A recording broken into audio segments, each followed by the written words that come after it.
Nos encontramos en nuestro próximo tema, que también está relacionado directamente con la economía y con las finanzas. Es el tema número 7, debe practicarse la economía. Así nos lo presenta el espíritu de profecía. Pero antes de adentrarnos directamente en el tema, continuar con la temática que ya estábamos tratando, deseamos iniciar con una oración en silencio.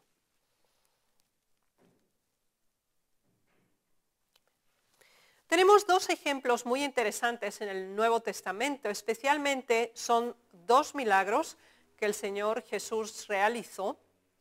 Uno es la alimentación de los 5,000 y el otro es similar, ahora en este caso era la alimentación de los 4,000. Así que tenemos dos milagros, la alimentación de los 5,000 y la alimentación de los 4,000. Y al respecto queremos considerar en perspectiva la situación. En forma más sintética lo encontramos en Juan, capítulo 6, y leamos algunas de las citas que tenemos relacionados con este tema. Y se nos dice lo siguiente, toda la descripción está en Juan capítulo 6 desde el 1 hasta el 15, pero vamos a leer cuestiones específicas que iremos matizando. Versículo 5, cuando alzó Jesús sus ojos y vio que había venido a él gran multitud, dijo a Felipe, ¿de dónde compraremos un pan para que coman estos? Pero esto decía para probarles, porque él sabía lo que había de hacer. Felipe le respondió, 200 denarios de pan no bastarían para que cada uno de ellos tomase un poco. Uno de sus discípulos, Andrés, hermano de Simón Pedro, le dijo, aquí está un muchacho que tiene 5 panes de cebada y 2 pececillos. Mas, ¿qué es esto para tantos? Entonces Jesús dijo, haced recostar a la gente. Y había mucha hierba en aquel lugar, y se recostaron en un número de 5,000 varones. Y tomó Jesús aquellos panes, y habiendo dado gracias, los repartió entre los discípulos, y los discípulos entre los que estaban recostados, asimismo de los peces, cuanto querían. Y cuando se hubieran saciado, dijo a sus discípulos, recoged los pedazos que sobraron, para que no se pierda nada. Recogieron pues, y llenaron 12 cestas de pedazos, que de los 5 panes de cebada sobraron a los que habían comido. Aquí tenemos un milagro que realmente es importante dentro de la forma que estamos tratando de la economía. Así que vamos a intentar detallarlo en detalle y para ello vamos a ir a Mateo 14, donde vamos a tratar en primer lugar de la alimentación de los 5,000. Esta es la alimentación de los 5,000. Así que veamos cómo era la situación. Ya lo hemos leído, la introducción, no había posibilidad. Y ahora vamos a ver cuál fue el punto de partida. Dice, no tenemos aquí sino 5 panes, así que el capital de partida eran 5 panes, y nos dice el versículo, y 2 peces. Esto era lo que ellos tenían. Nada más. Y había 5,000 hombres, sin contar a las mujeres y a los niños. Y entonces ahora ocurre algo muy interesante. Dice que el Señor mandó que se sentaran, los distribuyó en grupos, comieron todos y se saciaron, y de esto sobró 12 cestas llenas. Así que el resultado, la inversión que se hizo, de hecho, fue 12 cestas llenas. ¿Ok? Bueno, aquí tenemos el caso de los 5,000. Ahora vamos a ir al caso de los 4,000. Este es el caso de los 4,000, que lo tenemos en Mateo 15. Y vamos a leer cómo era el capital de partida aquí. Dice, el Señor les pregunta, ¿cuántos panes tenéis? Ellos le dijeron 7 y unos pocos pececillos. Así que tenían, de capital en este caso, tenían 7 panes y algunos pececillos. ¿Ok? Este era también su punto de partida,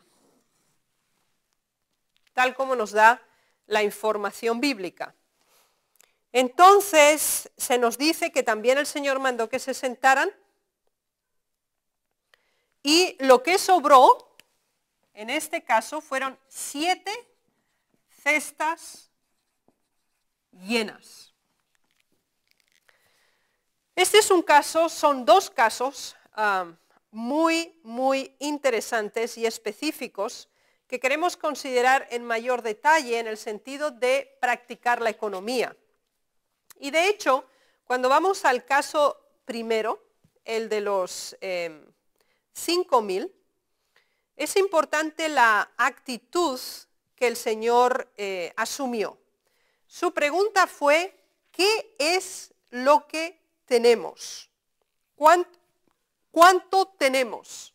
Esta es la primera y gran pregunta cuando nos encontramos con una situación. ¿Cuánto tenemos? La segunda pregunta es, ¿cuántos somos? Por eso, porque tenían que repartir, ¿no? ¿Cuánto tenemos? ¿Cuántos somos? La tercera pregunta es, ¿cómo distribuir? Y la próxima pregunta es, ¿cómo recoger? Estas 4 preguntas fundamentales las obtenemos de estos 2 milagros que el Señor hizo. Él preguntó cuántos eran, cuánta gente era. Y se nos da en ambos casos la cantidad de multitud que se encontraba. En un caso eran 5,000, en otros eran 4,000. Así que muchas veces nos enfrentamos a una situación y tenemos que saber exactamente qué nos espera. Entonces el Señor sabía, por una parte había 5,000 hombres, en el otro caso había 4,000 hombres. Inmediatamente después de esto, se identifica cuánto hay. Es decir, primero sabemos cuál es el problema, después cuánto es lo que nosotros tenemos, qué es lo que nosotros podemos aportar. En un caso había 5 panes y 2 peces, en el otro caso había 7 panes y algunos pececillos. Y entonces empezó un sistema de distribución. Y fíjense que es importante, porque en ambos casos los discípulos dijeron, bueno, ¿y qué es esta cantidad para esto? Porque claro, la cantidad de 5,000 hombres, comparando con la posesión de 5 panes y 2 peces, los discípulos dijeron, ¿y qué es esto para esta multitud? La respuesta es nada, es insignificante. Recuerden el principio de lo menor para lo mayor. En el caso de los 4,000 era igual. Inclusive el discípulo dijo, no tendríamos ni suficiente dinero para poder alimentar a estos 4,000 hombres sin las mujeres y sin los niños. O sea que podemos considerar casi el doble o el triple de esta cantidad presente en esa ocasión. Así que lo único que tenían eran 7 panes y algunos pececillos. Y se nos dice en diminutivo, es decir, eran peces pequeñitos y eran algunos, por lo menos más de 2. Pero en ambos casos los discípulos enfatizaron el contraste entre lo que tenía que cubrirse y lo que se tenía. Entonces siempre necesitamos conocer qué es lo que tenemos y qué es lo que tenemos que cubrir. Ahora, cuando este desfase es tan grande, ¿qué es lo que podemos hacer? Necesitamos una sabia redistribución. Y vamos a regresar a nuestra cita original de Juan 6, que realmente es muy significativa la forma en que el Señor procede. Y dice así, Juan 6:11. Y tomó Jesús aquellos panes y habiendo dado gracias, los repartió entre sus discípulos y los discípulos entre los que estaban acostados, asimismo de los peces, cuanto querían. Y ahora vayamos a nuestra comparación en Mateo 14, donde encontramos otra reflexión muy interesante. Y se nos dice así, siguiendo el mismo pensamiento. Entonces mandó a la gente recostarse sobre la hierba y tomando los 5 panes y los 2 peces, levantó las manos al cielo, bendijo y partió y dio los panes a los discípulos y los discípulos a la multitud y comieron todos y se saciaron. Veamos la próxima versión, que es muy interesante, en Lucas 9, porque en cada una de ellas obtenemos algunos detalles que nos ayudan a tener una mejor comprensión de este tema que es tan importante en este momento. Y aquí se nos dice lo siguiente, el versículo 14 de Lucas 9. Y eran como 5.000 hombres, estamos en el caso de los 5.000, entonces dijo a sus discípulos, hacedlos sentar en grupos. Así que en las otras versiones de Mateo 14 y de Juan 6 habíamos leído que simplemente se les mandó que se sentaran. Ahora aquí el Señor, la cita nos da un detalle mayor, porque el Señor les dijo, hacedlos sentar en grupos de 50 en 50. Así que fíjense qué interesante, no estaba toda la multitud simplemente como una gran masa de personas, sino que hizo que se sentaran en grupos de 50 en 50. Es muy importante en la distribución de nuestros fondos, cuando nuestros fondos son pequeños, que hagamos pequeños grupos redistributivos, para que estemos ciertos que todos van a recibir lo que se debe, que todas las deudas se van a poder pagar. Así que lo vamos separando de poquito en poquito. Así que el Señor aquí hizo grupos de 50 en 50. La cantidad era 5.000 y hizo grupos de 50 en 50. De esta manera la distribución se facilitaría y también había un mayor orden en todo el proceso. Así que es muy importante cómo distribuir. Ese es nuestro tercer elemento. Pero no podemos olvidar, después de que hemos redistribuido, que hay que recoger. Debemos terminar lo que iniciamos.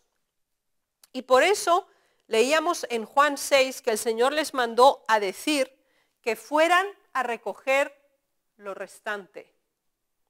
En un caso tuvieron 12 cestas llenas, en el otro caso tuvieron 7 cestas llenas. Y esto es muy importante, porque muchas veces al conseguir nuestro objetivo, en lo que pensábamos hacer, o en la inversión, o en el gasto que íbamos a producir, cuando conseguimos lo que queremos ya nos olvidamos del resto. Recoger los pedazos. No hay nada pequeño, no hay un centavo que sea menos importante que $1, porque el dólar se forma de los centavos. Así que hay que recoger los pedazos, hay que reunir y economizar cada una de las partes. Así pues, resumiendo, ¿cuánto tenemos? ¿Cuántos somos? ¿Cómo distribuir y cómo recoger? Vayamos ahora a enfatizar este mismo pensamiento de recoger los pedazos que el Señor Jesús expresó. En el Hogar Cristiano, la página 346 dice así: Cristo dio una vez a sus discípulos una lección de economía que merece cuidadosa atención, es la que acabamos de tratar. Realizó un milagro para alimentar a los millares de hambrientos que habían escuchado sus enseñanzas. Sin embargo, después que todos hubieron comido y quedado saciados, no permitió que se perdiesen los pedazos. El que podía, cuando ella lo necesitaba, alimentar a la vasta multitud por su poder divino, invitó a sus discípulos a recoger los pedazos a fin de que nada se perdiese. Esta lección fue dada tanto para nuestro beneficio como para el de aquellos que vivían en tiempo de Cristo. El Hijo de Dios se preocupaba por las necesidades de la vida temporal. No descuidó los fragmentos rotos sobrantes del festín, aunque podía ofrecer otro igual cuando quisiera. Las lecciones de Jesucristo deben introducirse en toda fase de la vida práctica. Debe practicarse la economía en todo. Recójanse los pedazos para que nada se pierda. Existe una religión que nos toca el corazón y llega por lo tanto a consistir en formular palabras. No se la introduce en la vida práctica. Deben entremezclarse el deber religioso y la más elevada prudencia humana en las actividades comerciales. Así que el cuidado y el detalle de nuestra relación espiritual se refleja también en nuestra vida cotidiana, en la forma en que administramos y distribuimos. En el hogar cristiano, páginas 346 y 347, se nos da un ejemplo de una situación en una familia y veamos cuál es. A fin de familiarizarse con los chascos, pruebas y tristezas que afectan a los seres humanos, Cristo descendió a las más bajas profundidades de la desgracia y la humillación. Recorrió la senda que Él pide a sus seguidores que recorran. Les dice, si alguno quiere venir en pos de mí, niéguese a sí mismo y tome su cruz cada día y sígame. Pero los que profesan ser cristianos no están siempre dispuestos a practicar la abnegación que el Salvador requiere. Y ahora veamos lo que muchas veces no estamos dispuestos. No están dispuestos a limitar sus deseos a fin de tener más recursos para dar al Señor. ¿Cuál es la razón de la economía? No es solamente para nuestra formación personal, sino que también tiene un segundo propósito básico, es cubrir las necesidades de otros, ayudar a la causa de Dios. Uno dice, mi familia tiene gustos dispendiosos y me cuesta mucho sostenerla. Esto demuestra que tanto él como su familia necesitan aprender las lecciones de economía enseñadas por la vida de Dios. A todos llega la tentación de satisfacer deseos egoístas y exorbitantes. Pero recordemos que el Señor de la vida y la gloria vino a este mundo para enseñar a la humanidad la lección de la abnegación. Los que no viven para sí, no dedicarán cada peso a satisfacer sus necesidades imaginarias, ni a proveerse de comodidades, sino que recordarán que están sirviendo a Cristo y que todos necesitan también comida y ropa. Cuando nosotros gozamos de una comida o necesitamos una pieza de ropa y la hemos conseguido con la ayuda del Señor, recordemos a los que no lo tienen. Eso nos va a ayudar a estar enfocados correctamente en el mundo en el cual nosotros vivimos. Debemos economizar para ayudar a la causa de Dios. Leámoslo en Hogar Cristiano 3:47. Mucho podría decirse a los jóvenes acerca del privilegio de ayudar a la causa de Dios aprendiendo lecciones de economía y abnegación. Muchos piensan que deben darse este o aquel otro gusto y para hacerlo se acostumbran a vivir de un modo que consume todas sus entradas. Dios quiere que obremos mejor al respecto, lo cual quiere decir que no nos podemos gastar todo lo que tenemos. Pecamos contra nosotros mismos cuando nos quedamos satisfechos con tener lo suficiente para comer, beber y vestirnos. Dios nos presenta algo más elevado que esto.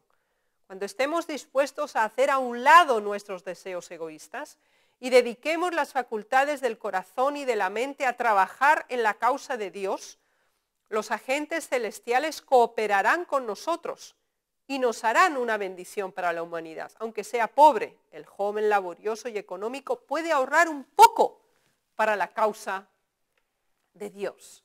Así que no significa tanto tengo, tanto gasto, o tanto tengo, tanto valgo. Debemos prever el ahorro para ayudar a otros, para la causa de Dios. Ese es el principio básico para la economía.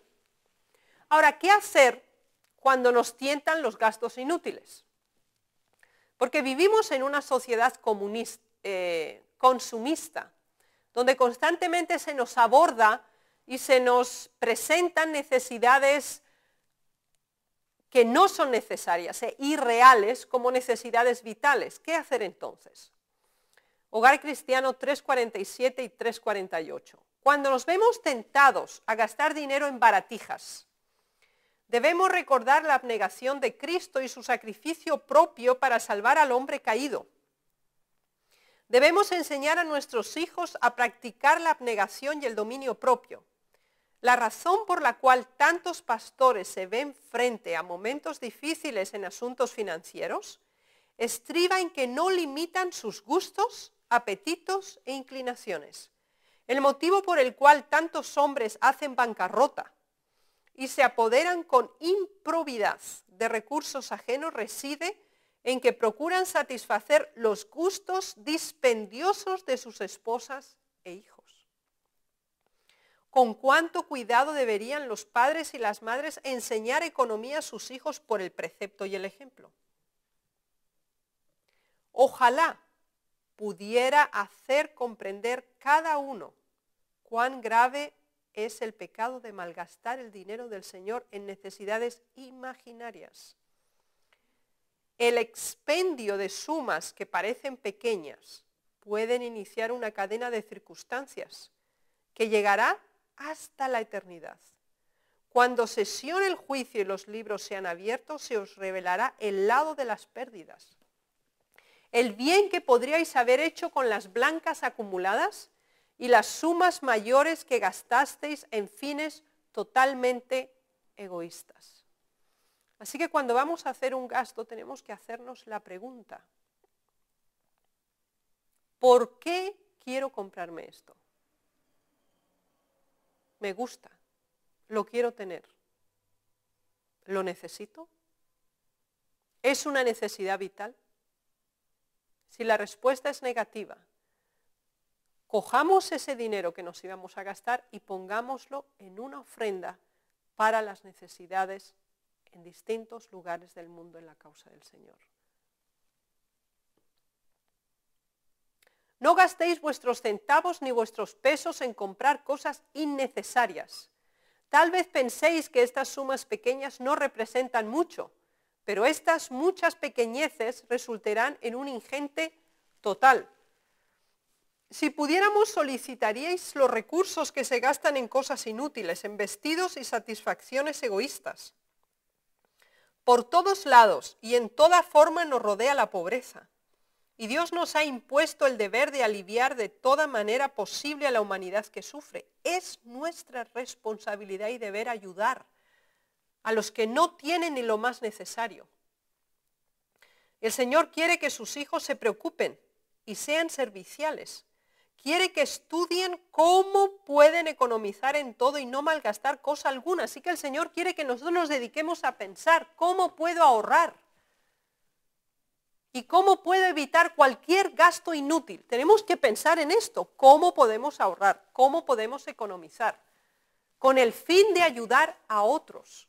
Así que tenemos que hacer una lista de las que se supone son nuestras necesidades y eliminar todas aquellas que son innecesarias y que producen gastos que son bagatelas. Parece muy pequeña la suma que se gasta diariamente en cosas inútiles. Pensamos, no son más que unos centavos, pero multiplíquense esas menudas cantidades por los días del año y con el transcurso del tiempo las cifras parecerán casi increíbles. Hagan la prueba. Calculen lo que se gastan en un día, en cosas que no son necesarias.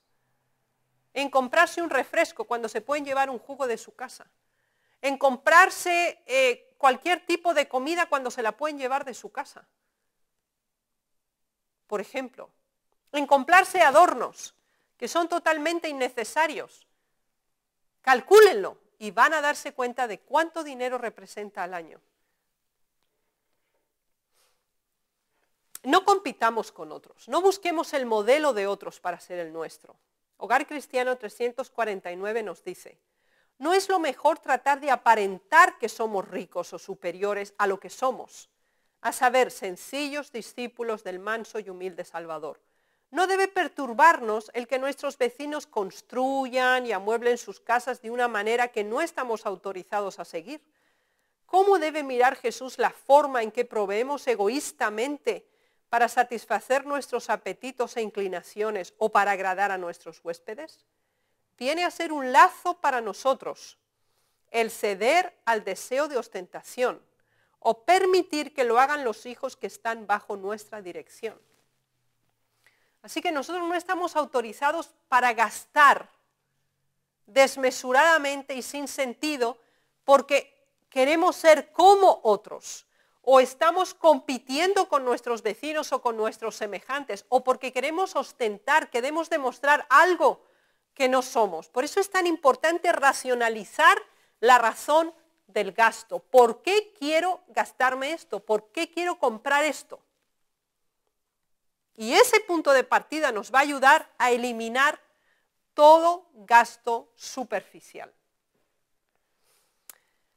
Queremos considerar un ejemplo que fue una experiencia personal de la hermana White en su niñez. Y esto lo encontramos en el Hogar Cristiano 349. Cuando tenía solo 12 años, ya sabía lo que era economizar. Con mi hermana aprendí un oficio, y aunque solo ganábamos 25 centavos por día, ahorrábamos un poco de esta suma para darlo a las misiones. Economizábamos poco a poco hasta tener $30. Luego, cuando oímos el mensaje de la pronta venida del Señor y un pedido de recursos, así como de hombres, fue para mí un privilegio entregar los $30 a mi padre y pedirle que los invirtiera en folletos y otros impresos para comunicar el mensaje a los que estaban en tinieblas. Con el dinero ganado en nuestro oficio, mi hermana y yo nos vestíamos. Entregábamos nuestro dinero a mamá diciéndole, haz la compra de manera que, después de pagar por nuestra ropa, quede algo para la obra misionera. Y así lo hacía ella, con lo que estimulaba a nosotras el espíritu misionero. Todo lo que tenemos no es para gastarlo. Y aquí tenemos un ejemplo típico. La hermana White con 12 años trabajaba y su oficio era ayudar a su padre, que era sombrerero, hacían sombreros. Y ella ganaba 25 centavos por día y lo ahorraba. Y de ese ahorro alcanzó $30, que es una cantidad significativa para esos años en Estados Unidos. Y cuando hubo un llamado para hacer folletos, ella le pidió a su padre que entregara los $30. Además, con el ahorro todavía ella se compraba ropa. Y le decía a su madre que no se gastara todo el dinero en la ropa, porque a veces tenemos $50 y los $50 nos los gastamos. No. Hay que pensar en los $50, necesitamos ropa, nos la vamos a comprar, pero no va a costar los $50, tiene que costar menos, porque de eso que tenemos que ahorrar una parte para la obra misionera. Este es un ejemplo que deberíamos también ilustrarle a nuestros hijos. La economía es un principio, no es un impulso, no es una casualidad, no es una coincidencia. La economía debe ser un principio en nuestro diario vivir. En el Hogar Cristiano 349, 350 se nos dice así: aquellos cuyas manos están abiertas para responder a los pedidos de recursos con que sostener la causa de Dios y aliviar los dolientes y menesterosos, no se cuentan entre los que son flojos y morosos en el manejo de sus negocios. Tienen siempre cuidado de que sus salidas queden cubiertas por sus entradas. Son ahorrativos por principio. Consideran que es su deber economizar a fin de tener algo que dar. Fíjense cuál es la motivación de la economía. La motivación de la economía es tener para poder dar. Y ese es el principio del cielo. La ley del cielo es la dadivosidad, la entrega. Así que aquí se nos dice, tienen siempre cuidado de que sus salidas queden cubiertas por sus entradas. Nunca debemos gastar más de lo que tenemos, sino que debemos gastar mucho menos de lo que tenemos. quiera el Señor ayudarnos a considerar estos principios como una realidad en nuestra vida. Y tenemos que orar, porque si tenemos ese problema entre el correcto equilibrio entre el economizar y el gastar, tenemos que pedirle a Dios que nos dé sabiduría y sigamos el ejemplo de el milagro de los 4.000 y de los 5.000 que fueron alimentados por la previsión de Dios siguiendo los 4 principios básicos de administración. El Señor nos bendiga y nos ayude a que se conviertan en una realidad práctica y que la economía sea un principio, no una casualidad en nuestras vidas. Es mi deseo y oración. Amén.